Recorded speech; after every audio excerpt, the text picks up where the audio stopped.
Kinshasa, Brazza, partout dans le monde. Comment Pessibino Bambote Belé, Boyeba Kiki, Bambote Fona Pessabino Kaka, parce que c'est de plus de 1 mois.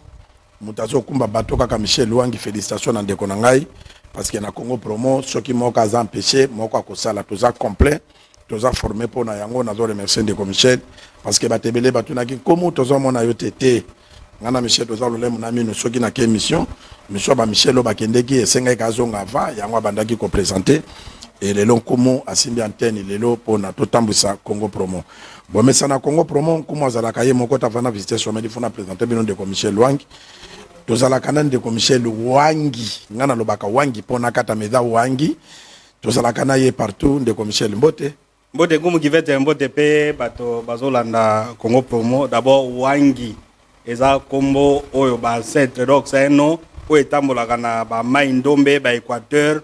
Banane na zone wana eza kombo ba pesaka nzambe comprendre wanga nzai donc les premiers noms aba balo banzambe donc wanga eza dessinateur créateur muto azo penser donc c'est que ngana yo eza azarte parce que ngai pe limo eza esprit oyo tambola ke pana nzambe donc eza divinité nzambe ndezo ko kisama très bien de Michel nako expliquer bino lelo ke Congo Promo ekolo biso tolobaka autrement na penser ya bato parce que biso awakaka Félix Tshisekedi moto mosusu te pona nini Félix Tshisekedi eza te ke toza ba flatter na ye mais ça parce que ba congolais ba vota Félix Tshisekedi soki likamba mabe ezali tokoloba pona Félix Tshisekedi abongisa pona intérêt ya peuple congolais soki ya malamu tokoloba mais mingi tolobaka malamu pona orienter pouvoir et travailler pona intérêt ya population to visiter sommaire tokoloba eloko oyo salami na Paka Juma babuki.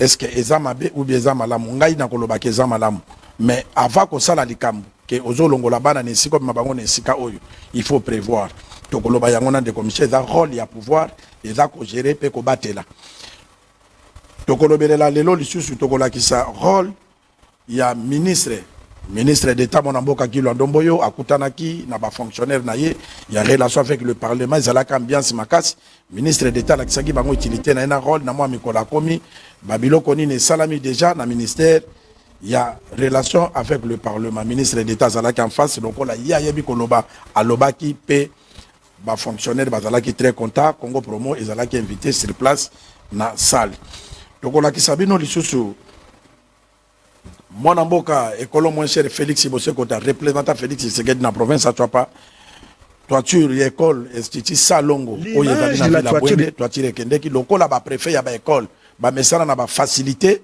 Boseko ta atindaki 10 millions de francs lobaki komo loba monta et kendeki kapona bazongisa toiture wana pe na batol alobi très bientôt azo sala ba projet grande envergure na ba école nyonso o yezali na Bwende bokolandela yango lelo Ndeko Michel olamuki na tongo Paka Juma population soit libanda bakangi poids lourd bakangi sima ya aéroport wana donc nzele zate gouverneur la ville ya Kinshasa abuki batu ya Paka Juma en même temps na rai o ya Kilosa oyo ba construction anarchique ezali wana wenza libulu ba construction anarchique ezali wana ko buka eza mabete mais ko buka ndengo wana sa ko prévoir place batu bazali batieli bango pe masuwa bazonga est-ce que batu nyonso babuki wana bazaka ka batu Équateur na batu Kisangani parce que masuwa kendaka Kisangani na Équateur na bandundu pe sikoyo pourquoi étention ya kotia masuwa au lieu ya ko créer parce que batu na bana susa ozonga mboka te. Très bien, comme vous faites d'abord, nani merci na batte c'est na biso et puis thématique ba kiba afficher biso pe to la nape effectivement makambo gouverneur à Kinshasa zolo. Vous avez bien dit ce qui des ordres des alaki l'état musa na eza ko zongisa ordre ba baza la ba condition bien. Mais koyo kaka gouverneur nani Daniel Bumba na opération wana to la nango azolo ba non to tie masuwa ya onatra bato bazonga na mboka bazonga donc bato bazaki na Paka Juma bazonga ba propos wana eza ba propos discriminatoire vous comprendre kozo ozongisi ordre ngo ovansa bato oui donc taso eza ya ye lokola da gouverneur nani batia ba masuwa donc un d'abord obtenir ba propos da discriminatoire deux oye ko sala discriminatoire na sens nini c'est-à-dire que pour vous gouverneur bato baye ko sala désordre na Kinshasa désordre entre guillemets ye moka zolo bato ba équatorien na bato ba na masuwa donc vous catégorisez une partie à ba congolais au bimisi bango mabe na miso bato que non bango nde baza biloko nyonso zo le kakuna donc ba kindumba makambo ebele bato ba mataka masuwa. Oh, ce n'est pas le rôle ya autorité na place yo zali. Deuxième, et puis c'est pas aussi le cas. C'est quand informé pour la ville de gérer. Ce n'est pas aussi le cas. Deuxième, na ba propos na yowana eza contre vivre ensemble, contre même constitution. Constitution lobby, vous ne pouvez pas faire déplacer Congolais ont la liberté à vivre place à Lingui. Donc Congo nyonso ezali un Congolais à la place à Lingui à Zali. Yo gouverneur okelo bateke no bon ngala tie masuwa bokende. Donc d'abord eza discriminatoire, donc obimisi batwana batumabe et puis oyo ko déplacer moto contre volonté naïe. Obimisi bango batu mabete mais étranger. Obimisi bango ba étranger ba komi siko ba déplacer na mboka na bango et puis en plus Kinshasa c'est une ville cosmopolite OK mukolombo kazate. Mudunyo aza mukolo Kinshasa. Vous ne pouvez pas na privilège aux Ali. Alors nelo ko wana Congo est congolais. On pouvait prendre ça autrement. Si un gouverneur il y a Grand Katanga, l'une des provinces à Grand Katanga. Alors bino to monet na Lubumbashi des ordres de salami batumo ba sali boye babuki banini to train et donc ça bango place Bauta. Et là quoi ninga ça la tolé na Kinshasa awa. C'est tout le monde qui allait à discriminer bateau à sali bote. Mais comment y a tenir ba propos ya boye et puis bozo tikaye. Vous comprenez? On donne des commissaires ba mona lokolo kosi Patrick même abiso to landa gouverneur Bumba parce que les Congolais sont depuis Tokotuna, député national, il y a Grand Équateur, ministre national, il y a Grand Équateur, Tokotuna, député provincial, banan, Bayoka, Ndenge Bumba, Azakolo Bakebatu, Babemi, désordre na Kinshasa, ce sont des Équatoriens. Tokeito landa bongo tozonga. En train de reporter pour fonctionner normalement, train pour faire libérer mon prisonnier. Mais également pour nettoyer surtout en bouteille sécurité. Aussi, vous voyez, tant où des ordres s'installer, ils ont fait foyer. Vous voyez, ils ont épicentre, il y avait épidémie. Donc, tout ça peut apprendre ma santé publique ici. Donc, national. La ligne opinion est retenir. Tout le monde ainsi quand on selon le rail, qui vont aviser, ça fait plus de 6 mois. Par exemple, on mise en demeure, ça fait plus de 6 mois. Et ça même porté à plus d'une année. Oh, bah, évidemment, il fallait que l'opération OSA. Mais également, bah, dissociation des amis. L'accompagnement on attend, bah, tu peux m'asseoir. Rolinga, Azonga, l'intérieur, Azongi l'intérieur. La dissociation des amis pour le moins ici, quand on va disposer la rap. Très bien, Bolandi Bolimbi Sakutu des agréments dans les réalisations et en direct et dans la Kabongo. Gouverneur et la province, Azali gouverneur, Kinshasa et Zayaba Congolais. Ceux qui de l'Okenet en Équateur, Bobo Bolo, Kaza gouverneur Yabaluba. Aza gouverneur ya Bangala, aza gouverneur ya Bana Équateur, azali gouverneur ya tous les bâtonniers sur ya Congo au baye kovanda wana y compris na bato libanda mboka au baponi Équateur lokola mboka na bango. Mais ce qui est grave ezali ba propos ya gouverneur kobuka eza mabete parce que jamais bakoto nganda kuna rai. Kolongola batu na place wana c'est une très bonne soukou no tolo ba ke abuka pera yo ya barumbu wana. Ako tapé na wenzali bulu biso moko tozoloba na ye parce que désordre ekoko komate place oyo bato o sengeli place à côté ka biloko eza place à côté ka biloko ekoko mabanda côté mais ndeko Michel soki total nano même pas côté apé masuwa même pas côté abatro be côté badini mais mukolonini oyo état congolais eko réfléchir ke batonga bisika moko pona ba congolais babanda ko futela na moins cher pe bafana na ba condition moko reni. Très bien, merci pour cette question. Donc, awa tolinga to faire voir que ma propos à gouverneur heureusement aussi licité dans un plateau, c'est-à-dire que ce sont des propos discriminatoires.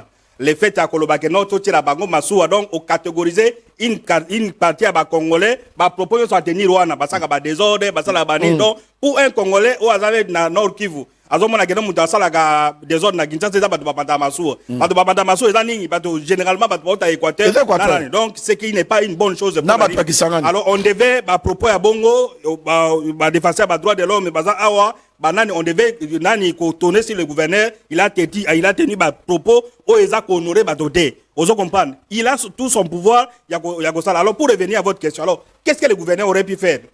Gouverneur oyo azui sikoyo on peut dire on a bon sa question non de Michel yé moko lobby bien que bazalaki prévu pendant une année. Maintenant une année on a pourquoi réfléchir que kotongela bango bisika okende ko fond. On dit matsa bango na maso. Très bien, c'est-à-dire que yé bazali déjà averti, c'est-à-dire que Bazo averti, il n'avait pas assez de moyens. Mais aujourd'hui, ces gouverneurs ont beaucoup d'argent. Dans l'opération, il y a vente à vignette, na vente à Azaka na bongo ebele l'État dans la pauvreté. Non, c'est-à-dire dans moment oyo pour na gouverner, c'est-à-dire il est le seul gouverneur ou bien la seule autorité où il y a longola administration des alaka, administration na ba R na wo. Et pas na administration zo sala et T0R. Na 5 heures T0R. Et lui-même s'est félicité que non en tout cas bosali musala malamu et ba mbongo ekoti et aujourd'hui finalement ba moni que ba mbongo ekoti parce que ba tola bazé be na balabala et puis on a abri la constitution parce que même dans la constitution musala bandaka de 7h à 16h. Mais yeti 0h. Ça c'est tout le monde a inquiété. On comprend. Et donc, il s'est félicité de 0h de 5h à 0h. Et conséquence, les lois bamboutage zongi. Bamboutage zongi, c'est-à-dire mbonge kota me belé. Vous comprenez? L'opération salagi parce que si on a bouva le monde beaucoup de barrières, à 10 barrières. Mitu gezo bimba, mitu ge komi soko bamboutage, c'est-à-dire il a eu beaucoup d'argent. Alors il devait partager cet argent à badimiser naïe. Lui ne peut pas se gérer à se désengager. Alors banatine de la bango. Il y a un gouverneur, ce qu'on dit, Kinshasa a 10 millions d'habitants, 15 millions, 20 millions, y compris Batoapaga Djouma. Vous, il y a un responsable. Les APM d'œuvre naïe. Les APM d'œuvre naïe, d'une manière ou d'une autre, participer à la peut-être lui, quand il a été élu gouverneur, il va député, ou va commissaire gouverneur. Il ne peut pas les discriminer. Lui, qu'est-ce qu'il pouvait faire? Je crois qu'on commence à appeler. Alors, lui, ce qu'il pouvait faire, c'est que azui to ya banano ndeko mona liboso ba pesa ke respect alors ndeko mbote obengi wapi kombo contribution dimne volume à télévision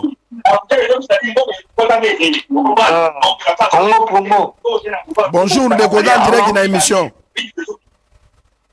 allô bonjour on est en direct na Congo Promo monsieur contribution koto mboko obengi na bengi bino na Angola oui obengi biso na Angola na Luanda contribution contribution en non oui gouverneur a place wana vraiment ngana félicité ngayo nazobenga bino boye ngana paka chuma wana babimela nga desi bana wana babotola ngambongo nenga bengani bango asali bien balingi kozonga intérêt bazonga intérêt bao balingi kotikala batikala wana c'est bien eza idée moko malamu. Oui, bato bato comprendre te. Mutu moka koki ko encourager mabe na mboka azate. Ndenge bumbaza ko buka, c'est une très bonne chose. Parce que même nga ba place musu na banda ko yebate, mutatonginda kuna balabala melelo bumba alongoli yango. Tozo linga asala yango partout.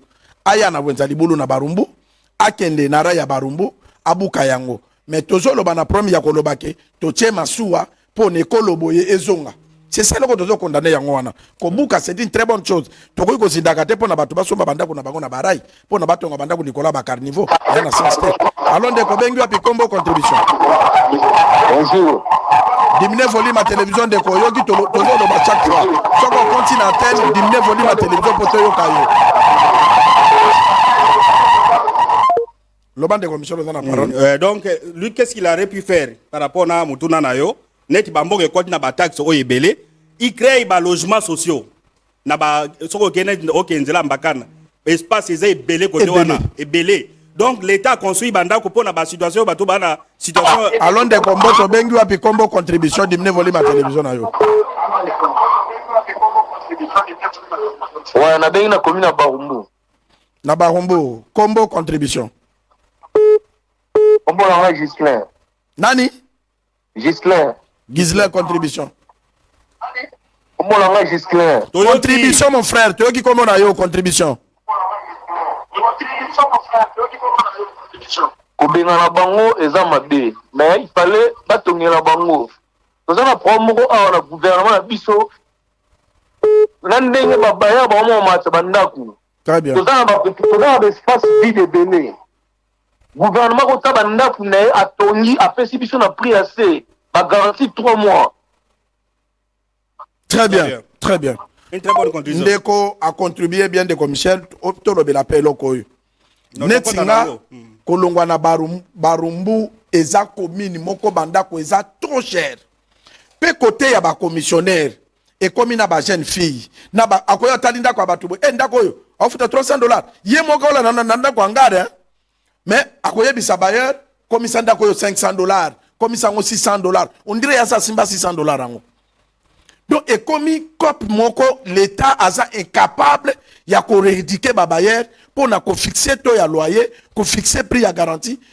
Donc biloko wana na mboka na biso ezate mais biloko ezanga tina nde baza ko welela. Non, l'état a incapable de l'état a la vision wana te. Vous comprenez? Il y a que ça la logements sociaux, il y a batuba futaka vous avez une loi sur les loyers qui batuba futaka 3 mois. Yo za la banda côté. Mais vous avez l'espace, vous avez la mabele, vous avez la mbongo. Vous comprenez? Ba biloko ba paka juma oyo. Moi je suis passé pour la première fois na paka juma na 2011 pendant campagne électorale 2011. Na yeko découvrir que kuna ezande mboka mususu.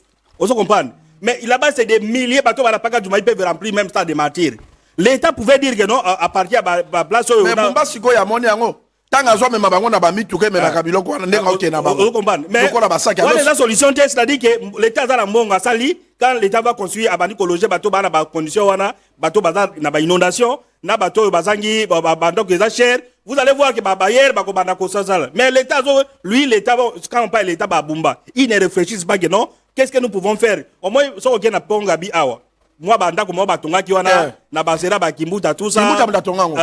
Mais ces projets on peut dupliquer na Kinshasa Mobimba. C'est ça. Vous comprenez? Ba makambo ba acha nini yé moko kuto na yo ako kitsanda kuna yo ki ababo no nani na ministre da bangabi abazozo a imposer les garanties locatives. Vous comprenez? Ba biloko ba alikasa la bango bazo raisonner ka intérêt na bango. Qu'est-ce que nous pouvons gagner? Vous comprenez? Locataire a gagné ni. Ba bimisi ba taxe belé ya banzela, les lots transport ezaki 207 soko zo do boulevard matériza 3000 et comme 6000. Mais le gouverneur ne voit pas. Avant ni naé. Intérêt na bango d'après. C'est 4000 et comme 9000. Wan étaliété. Lui ce qui l'intéresse ba to ba bimina balabala, ba kangi ba mituka, ba foutie ba taxe na ba nani ba permis de ba biloko belé. Alors pour penser que non a logé ba to ba diviser na ngai, un gouverneur qui commence à chasser ba to na ya province ne ba ke na ba province musu parce que il est incapable de assurer sécurité na bango.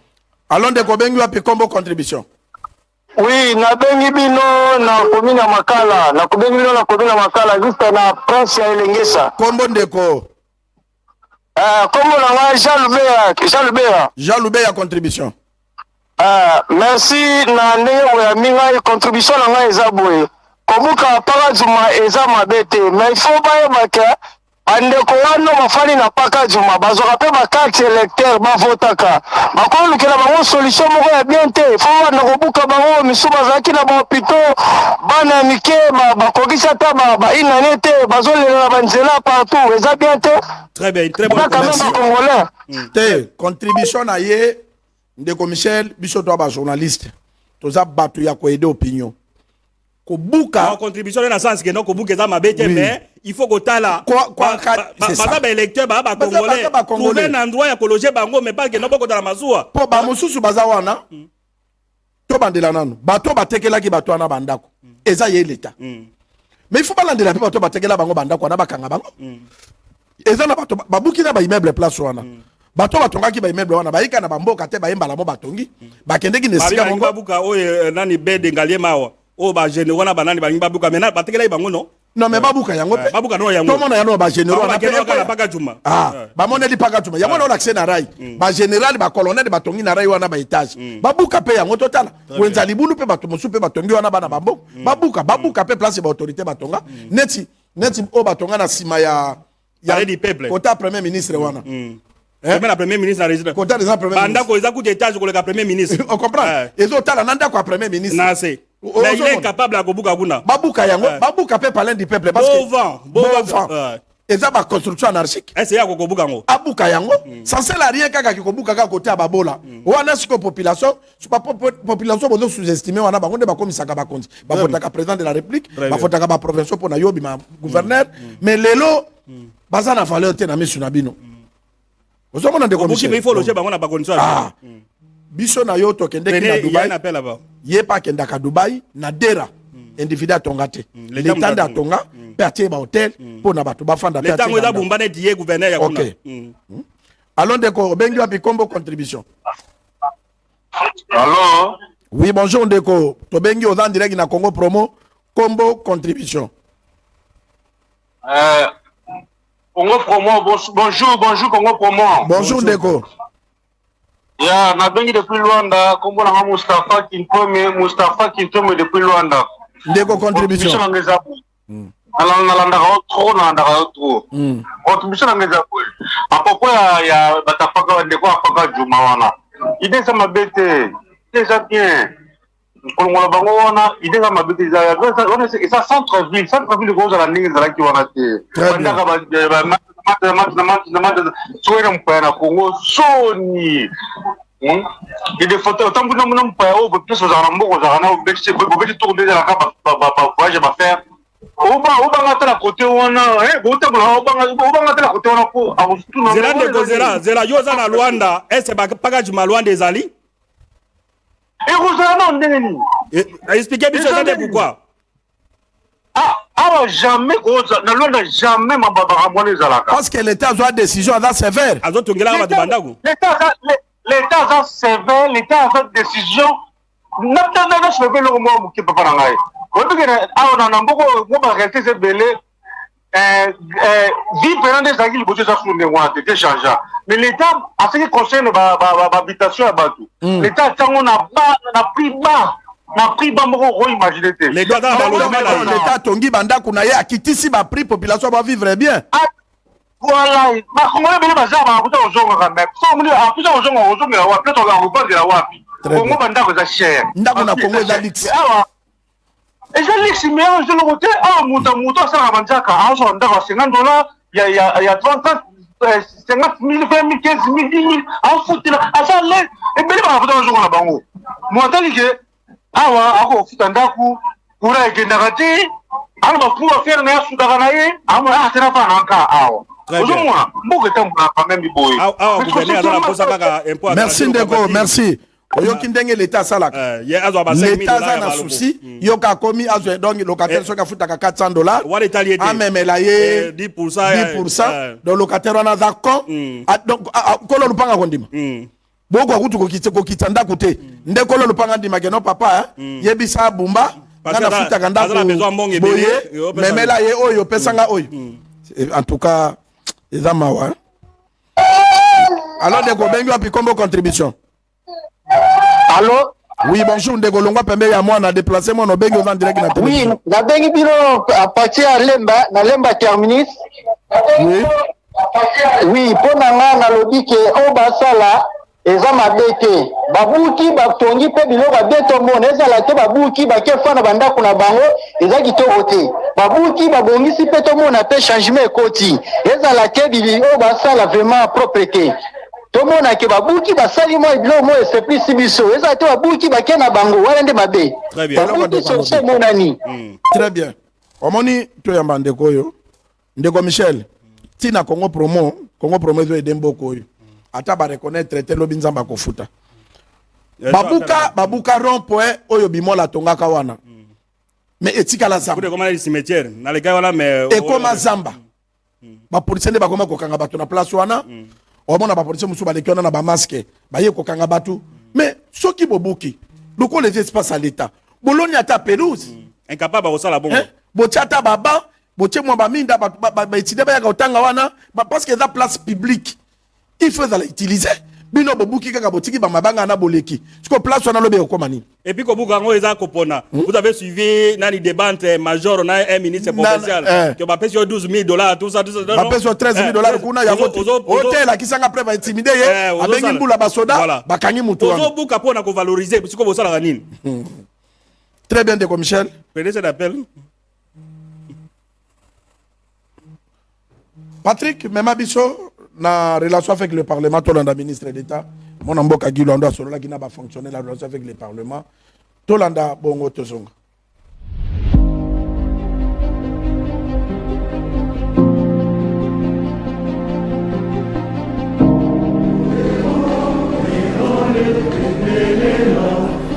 Ce jeudi 12 février 2026, dans l'amphithéâtre du ministère des Affaires étrangères, le ministre d'État, ministre de Relations avec le Parlement, Maître Guy Luando Mboyo, s'est adressé aux agents et cadres de son administration. Une rencontre placée sous les sceaux de la collaboration institutionnelle voulue par le chef de l'État, son Excellence Félix Antoine Tshisekedi Tshilombo, et mise en œuvre au sein du gouvernement par la Première ministre, Madame Judith Suminwa Tuluka. L'activité s'ouvre par le mot du secrétaire général, M. Jean Massala, qui salue les leaderships du Mineta et dresse l'état de lieu de l'administration, réaffirmant l'engagement des équipes à accompagner la dynamique réformatrice en cours. Son Excellence, Monsieur le Président de la République, a exaucé le souhait de plusieurs d'entre nous de voir ce ministère être dirigé par un animateur revêtu d'un rang prestigieux au sein du gouvernement. Moment central, l'adresse du ministre d'État. À cœur ouvert, Maître Guy Luando Mboyo présente ses vœux aux agents et cadres et rappelle les nouvelles attributions stratégiques du ministère, les appelant à l'excellence et au sens élevé du service public. Et donc cela ne nous empêche pas de vous souhaiter des vœux de bonheur, des vœux de santé, surtout parce que sans la santé on ne peut rien faire. Que Dieu qui vous a préservé, qui vous a gardé jusqu'ici, que Benezer qui a été avec vous jusqu'ici continue à vous procurer la bonne santé. Il insiste sur la responsabilité collective de consolider la paix, de renforcer le dialogue interinstitutionnel et d'accompagner sans relâche la vision du chef de l'État, son Excellence Félix Antoine Tshisekedi Tshilombo, pour l'intérêt supérieur de la nation.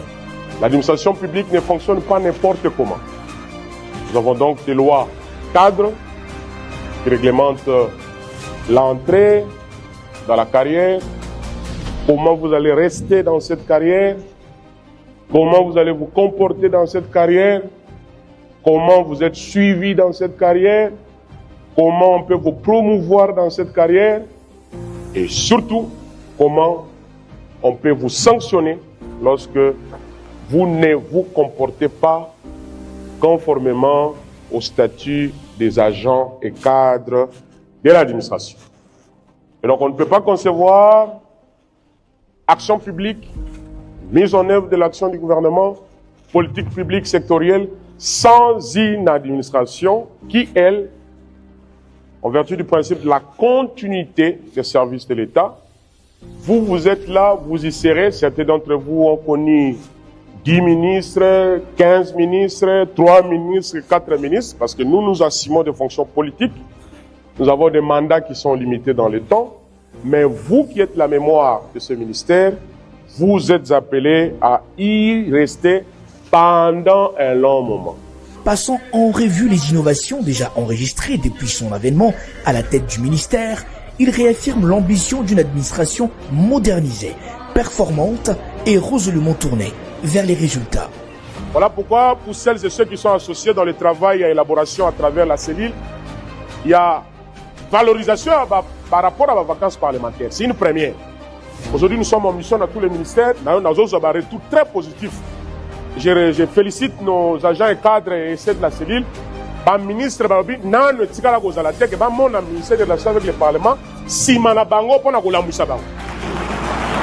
la réunion interparlementaire pour que le gouvernement fasse son rapport pour anticiper aux actions pour accompagner nos salaires aux États de diplomatie parlementaire.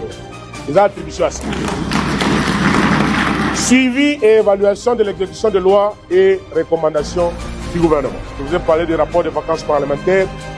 Il y aura une grande activité au cours de laquelle nous allons remettre officiellement à Madame la Première ministre les résultats de ce travail que nous avons fait à travers l'atelier que nous avons lancé récemment, où il y aura un document qui va être remis officiellement à Madame la Première ministre, qui va comporter les recommandations des élus du peuple et les actions menées par le gouvernement, ce qui a été déjà fait.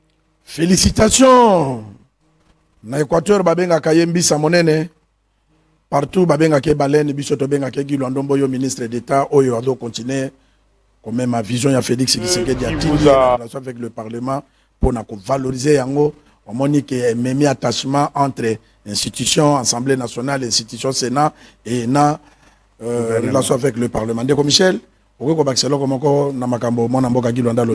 raconte Guy Luando, ministre d'État, relation avec le Parlement, qui est un fonctionnaire ministère qui s'est à Zolobageno, il y a Bango et chef de l'État qui yango, a sali que non bazo ministre Guy Luando et na moi attend côté a sali moi makambo ebele alors makambo ne kozala matérialiser na gouvernement na l'état. Donc notamment ba moyens pour na déplacement, bani tout ce qu'il pouvait faire, il a déjà fait. Maintenant, il reste dans le ministère à budget, dans le ministère à défense et à finance pour que libérer les fonds, ministère en relation avec le Parlement, Janango, sentir l'aménagement du territoire, présence à Guiluando. Mais pour les SACER, ils sont très contents d'attendre à aller dans le ministère. Très bien, des commissaires de Babi Kebaïba, il y a batache, et mon ami Guiluando, à Zosa la Félix Tshisekedi, pour le ministère, l'Union chef de l'État, au PSAE, à Tezanase, Guiluando, à valoriser Kayango, à Zotombolango, Likolo Makasi. Vraiment, félicitations à mon amboka Guiluando, félicitations na Félix Tshisekedi, Wachaka Dinjaka, ne tout à pour nako, tia, combo ya Guiluando, membre du gouvernement, pour na à continuer comme ma vision naye musika. De commissaire Patrick, pardon, ce qu'on a dit là, mon konakomu, mais ma bicho, Tolanda, leader, ya Bwende, et Kolo moins cher parce que leader a Kalazalakate. Moutambongo ya Kalazalakate. Ceux qui balobi no zalaka na mbongo bazo chola yo.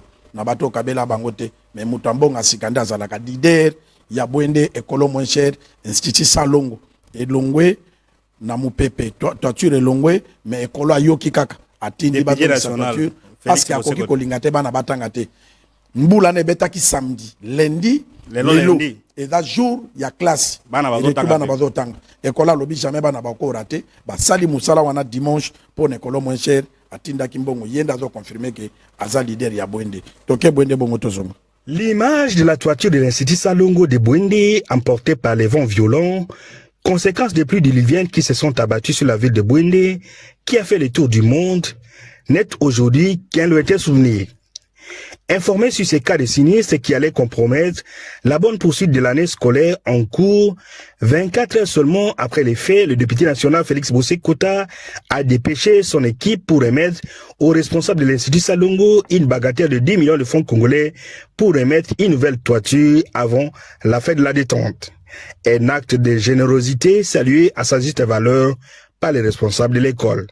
Et nakanisi et pas nabiso tozaine sengo parce que honorable Félix Bosé-Kota azali moto oyo azali kosala ba action na kati ya ville ya Bwende comme eli ya Bwende to zalaki bomonaki bikolo elekaki tango tozwaki catastrophe wana papa Bosé-Kota pa lobi te ngai neti moko mona ya Bwende eli ya Bwende na pepe kotika Institut Salongo boite na accompagnaki bango ko appuyer po eloko ango esa le manandenge ya malamu lisusu po eumela po ba degande ngo kuna soki bana bazalaka tolingaki to connaître vraiment ba problème ya minene na kati ya vie na biso Bwende vraiment totombeli honorable Bosé-Kota merci avec tout à motema ya grand frère pe honorable na biso azali député national na biso ya vie ya Bwende donc apambola yako bakopambola ye na bacho azali kosala Pwete ngai na umele na Salongo ezali action liboso te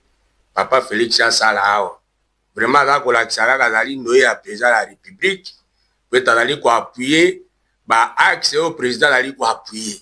Contrairement à ceux qui n'attendent seulement la campagne électorale pour s'autoproclamer la paternité des électeurs de Bwendeville, Félix Bosé-Kota, député national élu UDPS, par ses énième acte de bienfaisance, montre qu'il est un homme d'État au service de son peuple et agit chaque fois que les besoins l'exigent.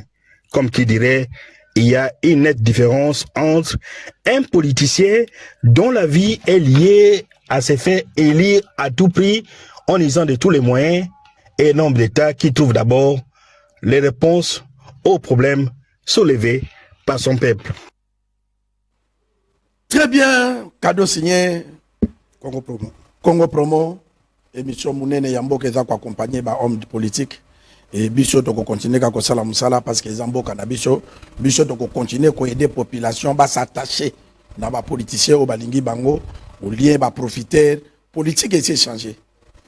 Politique ezalaki ya kala ke yo za na ba mituka na yo za na bandaku na yo population bazo gagner te politique ane sesili ba mona ko danger o kangi photo na chef de l'État ke na ngona Bwende o moni ngai naza moto Félix Tshisekedi te ba acte o moni moto na lobini ndoi ya mokonza mboka po azu mo eloko école etongami soka zo akato ko ndimate c'est ça politique ekomi ya o ba Kongo ba lobaka kimona miso e biso dozo lobaka moto ambonga kala zala kate.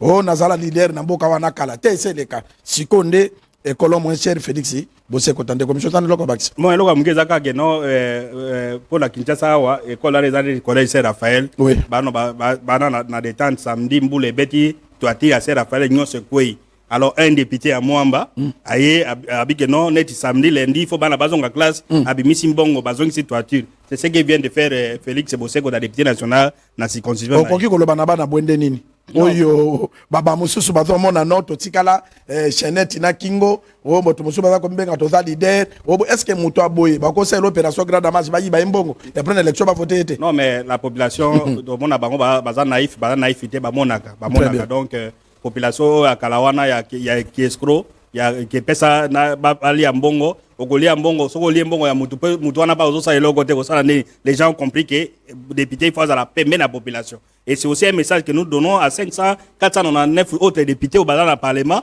ba posaka pe ba la population la classe parlementaire awa moi na mon état député moko a été mais vous allez le voir à un jour il y a rentrée parlementaire le dimanche soit il rentré ça les 15 mars les 14 barini bato donc bazozo bato ba naïf mais na ba province ba mona vraiment que non oyazo sala te et comment mon cher continuer ko sala musala tu pas bana confiance na yo oza elio ko zali sur réeli pona o gérer province na bien parce que bana bwende ba se retrouver ce que bana député ko mon cher aza toujours pembeni na bango Patrick province ya bwende ya Équateur lelo baza doté soko lingo kende mbandaka ozana mutu kate benga okokutana okutani mama bibi shindo wa bamitu kezaliwa na ba jeep Patrick mema pa bona teke kuma zokosa tolanda bongo tozonga.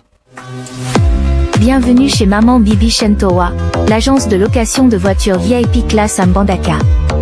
Avec nous, voyagez dans le prestige et le confort grâce à une flotte de véhicules haut de gamme, 4x4 luxueux, berlines élégantes, SUV spacieux et voitures avec chauffeur professionnel. Que ce soit pour vos mariages, vos voyages d'affaires, vos cérémonies ou vos déplacements officiels, Maman Bibi Shentowa est votre partenaire de confiance. Nous vous garantissons sécurité, fiabilité et un service personnalisé digne d'un véritable VIP. Maman Bibi Shentowa parce que chaque trajet doit être une expérience de luxe. Très bien, comment Nambandaka bato bakanisa ngoto lobaka bandaka la ke tout elonkoko. Ozana mutuka no mema ngope Nambandaka, mema na sidu bangi noru bangi mungala.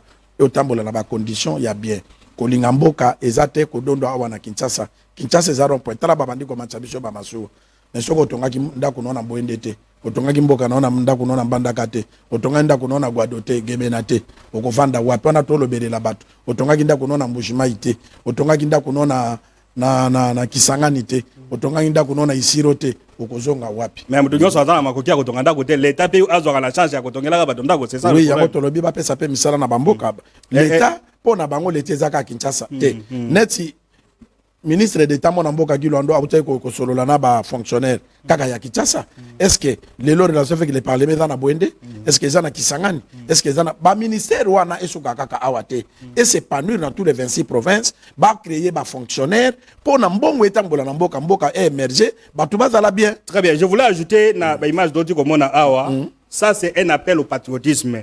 Oui, conférence des gouverneurs babi na début mars awa na Bandundu.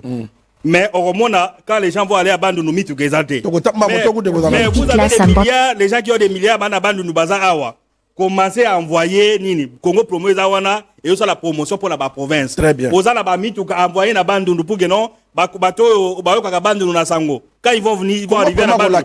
Voilà qui savent que non, Bandundu na capable à Gosala, Mujima ba capable. Donc au lieu d'avoir des belles voitures na Kinshasa, l'intérieur baninga bakena yo qui ça personne. Nous avons été à Lisala. Lisala mobimba ezaka na 18 véhicules. Vous pouvez imaginer que na chef de la province 18 véhicules. Mais bato wana bo bazakuna original notable. Ils ont des milliards mais province mobimba vous avez 18 véhicules. C'est quand même humiliant. On peut revenir la thématique na biso na moni. Très bien de commissaire de zongi na thématique na biso pona koloba yo possible ça kolobate. Est-ce que eza normal?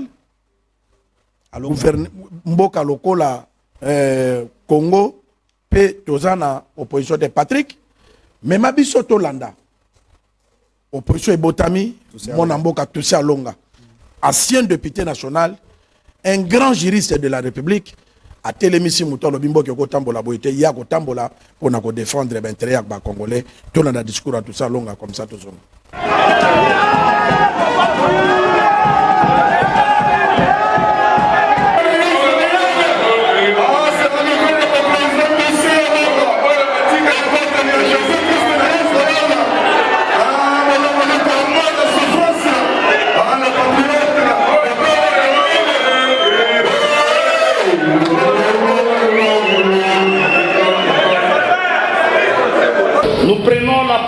ici et maintenant, dans un contexte politique et sécuritaire de crise, caractérisé par l'agression de notre pays par le Rwanda, qui tente d'imposer aux Congolais que nous sommes une deuxième colonisation la plus sauvage, à l'instar de la colonisation belge.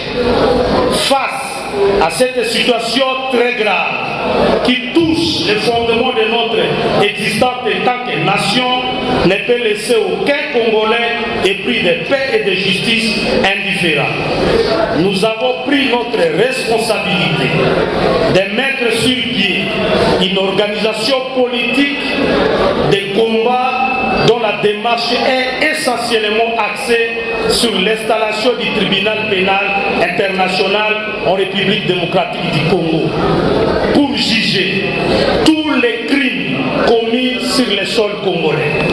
Mesdames et messieurs, distingués invités, depuis l'accession de notre pays à l'indépendance, la courbe politique, dialectique et institutionnelle est toujours caractérisée par la répétition des égarements politiques, au centre desquels l'homme politique congolais est fondamentalement attaché aux intérêts égoïstes, au point de faire de la politique une source d'enrichissement illicite qu'un service.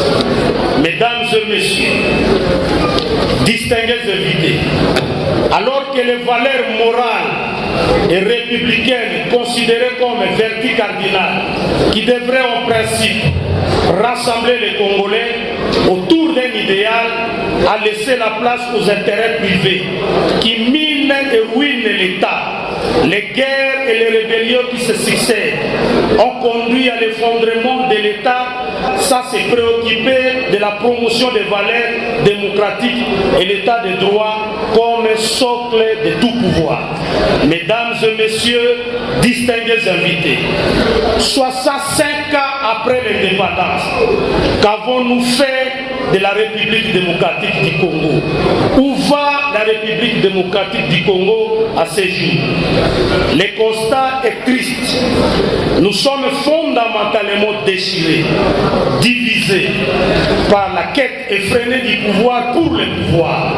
La fragmentation est profonde, à telle enseigne qu'il n'existe plus à ce jour un leader politique capable de déplacer les bornes pour fédérer le peuple congolais qui est obnubilé. Félicitations, félicitations, honorable honorel. Tous ces Alonga, en tout cas député honoraire, pardon. Tous ces Alonga, Mboka Nabiso, Nzamba Pesa Biso Nyos, Batu Yamayele Yaboye. Mais, Tomiye Bakate, de commissaire Tala, Yoka français, Yoka honneur, salle, modèle, il y a qualité, il y a image. Autant mon attaque de l'eau, opposition, peuple congolais, basui défenseur, et puis Félix Tshisekedi a parce qu'il y a un opposant intelligent, à Kobanda Kolobate, à Kofinga, ou bien Kokase, à Kobanda proposer gouvernement, pour un gouvernement et travailler bien, et puis, la population peut pas tout ça longa pour na kolatisa des stratana bango ou ils aussi mbaté pour na bango pour na tout ça longa alobele la bango. Très bien, moi je suis étonné d'ailleurs pour tout ça longa logiquement. Il pouvait pas être opposé à Félix Tshisekedi. Il y a l'ingaka zalande il na Félix Tshisekedi parce que non, il y a les ouvriers de la dernière heure ba makamba politique awate. Même depuis époque à Etienne Tshisekedi wa Mulumba, paix à son âme, Azali ba déclaration politique et opposition mutabanda kotanga tout ça longa. Vous comprenez? Mutabanda kokoma ba français. Non, kokoma kotanga donc les jeunes tu babone benga les jeunes tu donc bango yoso eza ba Martin Fayulu eza ba Lisanga Bonganga eza la Félix Tshisekedi. Oh yazaki porte-parole na bango c'est celui-ci. Alors comme ils ont pris les pouvoirs ba to IDPS na opposition ainsi de suite, tout ça longa devait logiquement être aux côtés de Félix Tshisekedi parce que c'est combat ba menagi depuis Kala. Alors, je ne sais pas qu'est-ce qui s'est passé à se retrouver. Et donc, quand Moussingan de Michel, parce que on voit tout autour de Félix. Là, c'est ça. On voit qu'il faut continuer. Oui. Non, parce que c'est important pour continuer. Bissot au bon bagate. Congo promo et Zali Miroir. Même le président de la République a dit très bien que tout ça, long azala qui moutou au babande ko tambola na ye. Mais on a comprendre était navire ko tourner parce que même Élysée, on a le ministre et vice-ministre à budget, tout ça longa mutabema ya présenté Félix Tshisekedi mais tu comprenais que tu comprenais que Elisa comment proche chef de l'état tout ça longa comment de l'autre là tout ça longa yeyo a commis na opposition non histoire ezaboye tu biso do histoire la mboka oyo oui tu es bien nani Lisanga Bonganga c'est Lisanga Bonganga qui a mené tout ça longa tolanda oyo et pas Etienne Tshisekedi a présenté que non toi na jeune moko il est compétent c'est un avocat assemblée la kabato IDPS et tout ça ba adopter yé on comprend Ozoka avant de commencer c'est Lisanga Bonganga qui l'a amené à pas Etienne Tshisekedi le fait qu'ils étaient là bah Félix Tshisekedi bah monaki Moussa ba bandeko sala vous comprenez et avec le temps comme lui s'est positionné comme il s'est positionné na opposition il s'est positionné c'est lui qui a amené le vice-ministre actuel à budget Élisée Boukoumana et pas Félix Tshisekedi ça c'est l'histoire vous comprenez que tout ça ainsi de suite alors comme la politique congolaise est composée na Bakuba na banani boala Élysée a tourné qui est mon Congo ça peut arriver ou bien Félix Tshisekedi la monnaie que non mettre tout ça long à cher tikana zonanga nous ne savons pas qu'est-ce qui s'est passé mais en réalité dans toute logique politique motunet tout ça longa na combat ba menaki na IDPS na ba allié depuis 2006 depuis dialogue inter-congolais na ba au côté à Etienne Tshisekedi tina suka il ne peut pas être opposant à Félix Tshisekedi logiquement mais il peut être c'est pas normal net ba Martin Fayulu tout ça et alors s'il est opposant c'est-à-dire que quelqu'un a soutenir ba conviction na ye c'est-à-dire que peut-être à moni conviction na ye ou abane ko mener ngoti lelo ils ont marché te atika na nini et c'est bonne chance à lui bon va le Congo a besoin ya ba leader ou baza constant pas que aux alagi na X lelo bachande sali OK na Y donc il faut être constant et quand vous êtes constant les autres vous respectent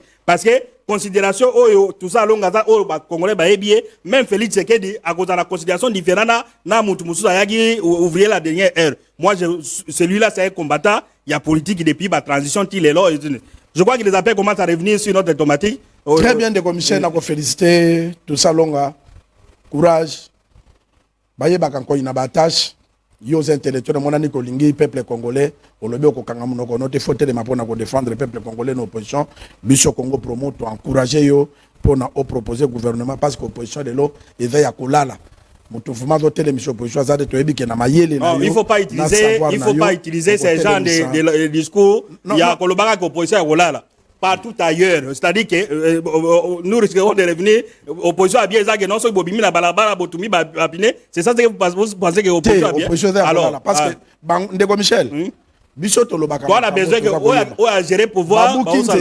babuki ba espace wana opposition na biso bazo lobelo côté il fallait ba le kabalo bana l'état que bobuki mais siko place yo etika la kai kunde etika la wese il faut bossa la boye eza ko tumba ba pinete ata opposition moka se prononcer mais moi je sais ndenge tout ça longa sali sortie officielle boye o komona banda ko le kapona ko défendre que gouverneur tout monde obuka ki awa mais place on est commis matite o réfléchir nini pona ko tia c'est ça eza teke tumbaka bapine ko bebisaka banzela ko buka biloko bato on est dans opposition akala très bien ya ko bebisaka biloko donc to lingi opposition oyo eko neti bandako loyer za trop cher ba garantie loyer locataire ezo yebanate tout ça longa hotel mapona ko aider bakino ke ndenge nini bino l'état bozo tika ba congolais bobisika ko fanda des athées banda ke tonga mebele na Gombe bato bafanda ka ba ndé ba libanais mais ba congolais bafanda ka mais il n'y a pas que son travail nous avons élu les députés provinciaux na Kinshasa wa baza wapi bakamonene ba loyer bazobuka bani ba député baza awa na mona député moko place na vandi akei ko recruter bat na balabala pour la Saint-Valentin un député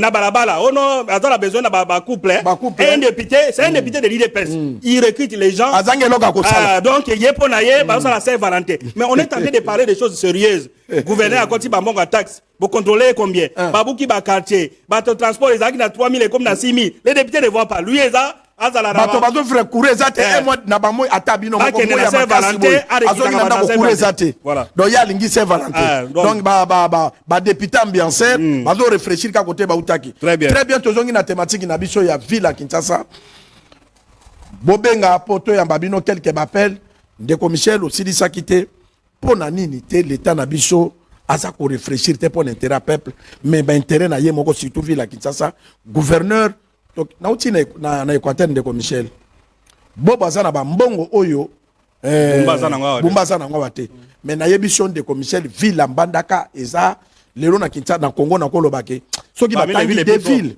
mbandaka ezali tango to lobaka chef de l'état tangende conférence des gouverneurs amonaki alobi non Congo promo bozana raison ndenge bobanda ko loba boko saka bato bolobaka vérité et puis lelo utina batu bamoni ndenge mbandaka eza propre mais pourquoi Kinshasa ebela mbongo ezo kota mais maina mokongali batamboka ezaka salité. Très bien, il y a un projet important bobengango Fati City. Et donc Fati City Fati City ba osala na comment on appelle la commune à Maluku. Vous comprenez qu'on est en train de faire l'extension à la ville à Kinshasa. En tout cas, pour les gens qui détournent l'argent. Vous comprenez? Oh, bah, mais ça n'a que non, ceux qui projet Zaboye, ils sautent sur l'occasion, batika dans le projet, et ça là. Félix Tshisekedi, il soit même après 50 ans, non, après 100 ans qu'il a créé une autre ville, en dehors de Kinshasa. Donc, à la place, il y a un gouverneur, il y a un projet, il y a Fati Sisi, donc, on va délocaliser. Et puis en dehors, il y a un projet où on peut ajouter plusieurs autres projets. Ok, non? L'État, vous avez donné l'exemple à Dera na Bira Rabini, na Dubaï. L'État a tongi bandako. L'État a tongi, aye kokot sa ba locataire. Mais tala no bandako ya ba l'État tonga ya nécessaire. On comprend? Moins cher. Moins cher, mais mouta contrôle la ils ont des tout des réseaux, tout ça, mais il n'y a pas la famille. Et comment il y a famille? Ça, c'est le rôle, il y a des députés, il y a des sénateurs, il y a des suivi, il y a des misala, et projet na Fati Sidi so réussi. Et là en collaboration comment on appelle, égyptien, ce qui est réussi, ça sera une très bonne chose à cause de non. Un président de la République a créé une autre ville en dehors de la ville de Kinshasa. Donc, pour résoudre les problèmes, il y a un logement, il y a un où l'État n'est pas à mesure, il y a un banda, ainsi de suite. Je peux prendre quelques messages. Bonjour, Congo Promo, félicitations à l'émission de Bino Nasepeli. Problème, il y a loyer, gouvernement provincial, Azotala Yangote, Nazana Lupangu Moko, Nalemba, lui, Lou Alemba. Locataire Moko, Azofuda 220, Moko 300, Moko 350, même Lupangu, même Ndako. Donc même dans ça suffit. Donc même ma qualité en date, mais ma prix différent. Donc tant que deux chambres salon, mais oh il y a un montant différent. Ndege ba commissionnaire ba do pesa. Tu es maintenant de commission pour tant un ma message. Allons de Kobengu api combo contribution. Ndeko, oza en direct na Congo Promo. Obengi wapi combo contribution. Tunenifuata discours yenu vraiment iko bien sana. Discours iko bien sana. Sema Swahili. Sana. On comprend rien. Bonjour, Bundaka na lingala ndeko po batu bayoka yo. Je ne sais pas le lingala. Parle en français. Allô? Très bien. Parlez en français. Ndeko akata boy alobi fa yebi français malobi te. Bon. So to lekisi boy au finga ba konje comme manga mususu. Comme obiso de dotindi. Oui, en tout cas na ba Swahili ko benga te lobolo ba français bien lingala. Munoko biso to yebi te ko lobate. Allô ndeko bengi api combo contribution. Dimne volume à télévision de Gotoyo Kayo.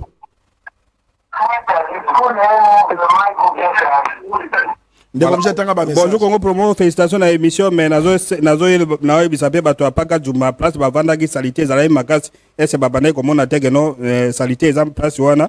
Bonjour papa journaliste na CPI na émission na bino mingi bo defendaka ba intérêt na biso et surtout makambo o etali sécurité alimentaire toza kolia bien te ndeko bengi awa na Kinshasa. Bonjour. Bokolia bien ndenge ni bino bokoma kolandaka ba policier na sima na lupangu na yo wana moi mabele zali. Lona tama tembele ndeko nanga tokoma na criture ke toye mande koloba. Mais kopesa lobi okolala nzala mais soko yebi koloba na mbula mo kendo pese biso ye kolia. Voilà, ndeko bengi na Cotonou au Bénin, félicitations à Congo Promo. Je vous donne l'exemple de ce qui se passe ici. Le Bénin, c'est un petit pays qui n'a pas assez de ressources comme la RDC, mais le gouvernement arrive à loger ou à reloger ses concitoyens. Ndeko bengi na Bénin au Cotonou. Parce que Bénin badana ba politicien intègre. O balingi mboka na bango mais tala même awa. Félix Tshisekedi atie oka ministre o détourner mbongo. Atie yo boy oyibi gouverneur azo lukanda koma na mbongo ebele afanda Nilton asala boy famille na soki banati matanga moko te ko so mama kulutu na kufaki o mona ba boîte ba miliki biloke zo kita mais ville eza salité. Donc c'est ça politique congolais. Prenons ces messages qui nous viennent du Khartoum, Soudan Khartoum. Bonjour, félicitations Congo Promo pour cette belle émission. On est en train de vous suivre à Khartoum. Voilà, Khartoum, c'est au Soudan. Biso noto kendeki na Dubai ndeko Michel. Gouverneur azo le kaye moko na mutuka. Niger ofar. Mais awe pa na biso awa on est reza mingi. Musala munge. Ke musala. Soko talinda ko bumba tongi na Belgique kalembelembe. Ndaku wana kura eza ekatakate. Na yebi te so batiele départ unique. Mais on commence partout na barumbu molili.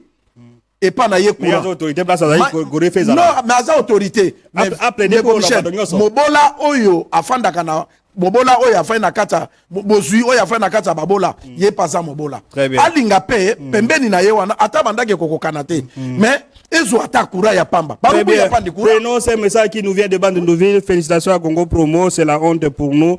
Nous allons recevoir les invités qui vont venir à la conférence des gouverneurs. Ils sauront dans quel état nos politiciens du Bandundu ont laissé cette ville. Là, tout encore répondre. Allons de Kobengu a comme contribution. Ouais, je vous appelle depuis Luanda. Luanda, oui. Oui, ndeko contribution. Il y a contribution dans la juste les alliés par rapport à sujet au Mozopesi. Il y a pas qu'à Djouba. L'État n'a qu'à pas qu'à Djouba pour l'État dans la première vitesse. L'État dans l'État soit décidé. Mais le problème est alliés qui est après destruction va saluer wana.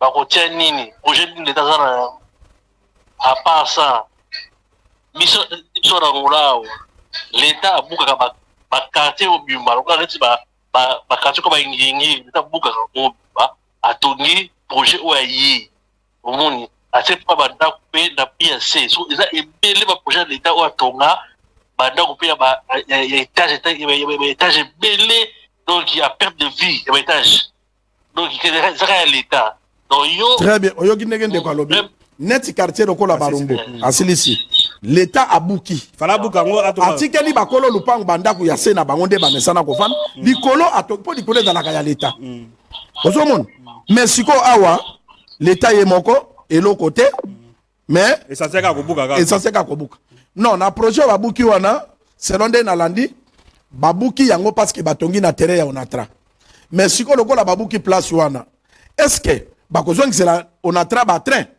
est-ce que mettre les garanties-là wana banda ko sala ni non les kawala chaque jour non exactement on a 30 de commission et puis nazolo bande raye za wana battre les kaka non tozo boki bango ba kovanda wapi tozo kende po na raison te banda ku ya onatra bozo luka po na terrain ya onatra côté ya Kankokolo afasa Kankokolo wana na avenue wana oya izipa wana ba villa wana eza ya onatra balongola ba généraux na ba ministre bazwa ba villa wana bazongisela onatra côté ndaka wereza na Gombe awa bandaka etongami wana ezali bandako ya onatra balongola yango bazongisela onatra na barumbu pe na bo marché bandako etage wana na bo marché eza bandako ya onatra wana ku onatra bazo onatra ba fandaka soko ye awa na gare centrale côté ya solidaire Soficom DG ya onatra ateki bandako wana pa ba indien bazongisela ngo onatra soki okei awa côté Hilton en face à Hilton bandako pe onatra eza bandako ya onatra tomoni ba indien bazotonga bazongisela ngo onatra bumba lokola valoriser onatra c'est une très bonne chose eza entreprise munene ya l'État abotola bato ba locataire nyonso onatra bazongisela bango bandako caméra ya Congo premier kotambola tango bumba ko récupérer ba place de tangeli ya ba villa ya onatra wana donc ekozala une très bonne chose. Merci Kumu Givet. De commissaire de télévision Zalitango au mot de la fin. Très bien, Koumou Givet, on a compris, les gens ont compris, continuent à comprendre que Congo Promo, c'est l'émission la plus suivie, la prévenue, qui appelle les autres continuer, tous on a pour la population, tous on a pour la Mokonzamboka, tous on a pour la vous avez suivi quelqu'un en Angola, à Lobi, à en Angola, Babouka, quartier mobile. C'est-à-dire, les gouverneurs peuvent venir à Barumbu, à partir de Yamaya, Bichakoujaguana, à Bouki Nyoso, pour la Kotongane, mais nous n'avons pas ça. Monsieur Zaga, à côté à taxe, il y a contrôle technique, il y a vignette, il y a quotidien impôt locatif, nabani, tout ça pour que les gens, quelques individus s'enregistrent, et puis pour les autres, soit ils passeport, ils maillent les $25 et comme $100. Après, soit ils bossent bongo, et comme ils n'ont passeport, on les a faux. Nani, permis, on les a faux. Donc, créer moussous. Comment tu vas créer, qui va changer ma plaque, à mi, tu vas somba? Vignette, bateki, et comme ils n'ont vignette, ils ont mabé, parce que, donc, les pays ne peuvent pas continuer à vivre, et nous sommes en train de dénoncer Banti Valero et faire machin, bien. Merci, Koumou Givet. Très bien, de Michel Lingana Kosala des annonces na biloko mi balé. oyo bato bazolinga kosilisa valeur ya République démocratique du Congo. Ceux qui besoin comprendre que Félix Tshisekedi a mon nzambe parce que mboka au modèle les autres tambola na moment ya Félix les autres que langa ba prodige tala lelo bato balingi baswanisa Martin Bakole na Tony Yoka. Ce sont des deux frères. Bangonyo somi bale bazo tombola honneur ya République démocratique du Congo.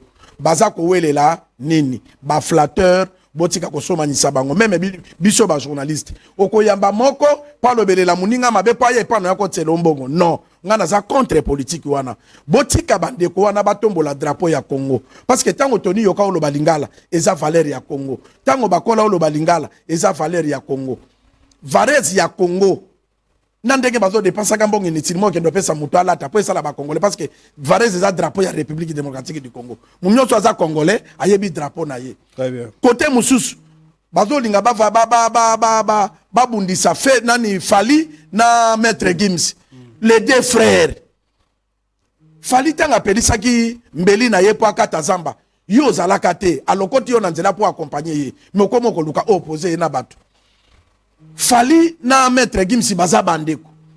Siko boza opposé bango po na nini? Onero bango bazo sala. Bakoko na biso na milimo na nzambe bazo sepela. Eza kotombwa ma ya Congo. Boza ko opposé bango pourquoi? Bino pe ba leader nyoso wana bozala na mayele ya ko comprendre que bato baza pembe na bino bazo lukande ba benda drepa na bino. Oya ko komisa Fali aleke oyo po na Fali amone kalinga kae. Oya kende pa maître Gims yo that danger po maître Gims amona ye. Boza bandeko yona Fali Bakole boza bandeko yona na Tony Yoka eloka ko s'opposer na dans kumu ya Congo mutapesi bino conseil ke biloko bozo sala na bozo tombola de drapeau ya Congo bazo opposer bino po na kokitisa Congo biso donza na besoin Congo ekende liboso kumu na de commissaire bazali bale o bakanga mabokete bye